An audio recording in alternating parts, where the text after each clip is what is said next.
Je m'appelle Béatrice. J'ai 30 ans et je suis mariée à Carlos, 38 ans, depuis presque 12 ans. Notre mariage, comme beaucoup d'autres, a connu des hauts et des bas, mais la naissance de notre enfant a marqué un tournant difficile. La fatigue liée aux nuits blanches, les tensions financières dues aux nouvelles dépenses et les responsabilités parentales ont pesé lourdement sur notre relation. Au début, nous étions comblés par l'arrivée de notre bébé. Mais très vite, la réalité quotidienne a érodé cette joie. Carlos, absorbé par son travail, a tenté de combler nos besoins financiers. Mais son absence prolongée a créé un fossé entre nous. De mon côté, je me sentais épuisée, souvent seule à gérer notre enfant et les tâches de la maison.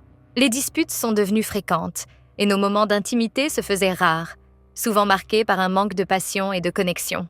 Refusant de laisser notre mariage s'effondrer, j'ai décidé d'agir. J'ai tenté de raviver la flamme en introduisant des éléments de nouveauté. Jouets, lingerie et même des sorties ensemble dans une boutique spécialisée.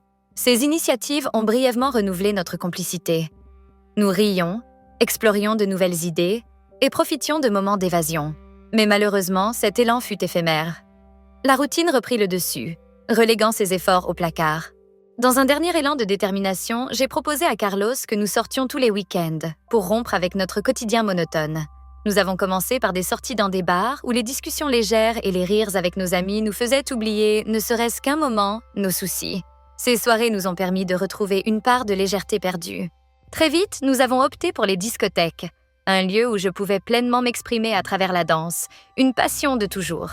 Pendant que je dansais, Carlos préférait rester à l'écart, m'observant avec son verre à la main. Il n'était pas un grand amateur de danse, mais cela ne me dérangeait pas. L'important, c'était que nous étions ensemble, partageant un espace commun, même différemment. Un soir, alors que je dansais seule, un inconnu s'est approché et a commencé à danser avec moi. Pensant d'abord qu'il s'agissait de Carlos, je me suis laissée emporter par la musique, bougeant avec enthousiasme. Lorsque j'ai réalisé que ce n'était pas mon mari, j'ai été surprise et gênée. Après avoir présenté mes excuses à l'inconnu, je suis retournée à notre table, redoutant la réaction de Carlos.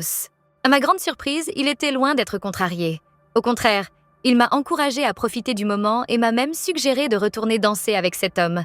Intriguée par cette réaction, j'ai suivi son conseil. Sur la piste, la danse est devenue plus intense, éveillant en moi des sensations inattendues.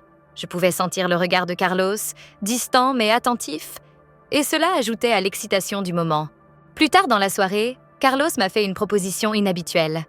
Il m'a donné la liberté d'embrasser cet homme, insistant sur le fait que cela resterait un simple jeu, sans conséquence. Bien que surprise, j'étais curieuse. J'ai accepté, guidée par l'atmosphère festive et l'effet de l'alcool. Ce baiser sous le regard de Carlos a éveillé une intensité que je n'avais jamais connue. De retour à la maison, Carlos a partagé avec moi un secret qu'il avait gardé depuis longtemps. Il m'a avoué qu'il avait toujours fantasmé sur l'idée de me voir avec d'autres hommes, mais qu'il n'avait jamais osé en parler, par peur de me perdre. Cette confession, loin de créer un malaise, a renforcé notre complicité. Cette nuit-là a marqué un tournant dans notre relation. Nous avons décidé d'explorer ensemble ces désirs, dans un cadre respectueux et consenti. Ces expériences, loin de nous éloigner, ont redonné vie à notre mariage, ravivant la passion et l'envie. Chaque sortie devenait une nouvelle opportunité de découvrir ensemble des facettes inconnues de notre relation. Aujourd'hui, je crois fermement que la clé d'une relation durable réside dans la communication ouverte et l'innovation. Face aux défis, il est crucial de travailler ensemble pour trouver des solutions plutôt que de laisser les frustrations s'accumuler. Ces expériences nous ont appris que le respect mutuel et l'écoute sont essentiels pour surmonter les épreuves et redonner un sens à la vie de couple.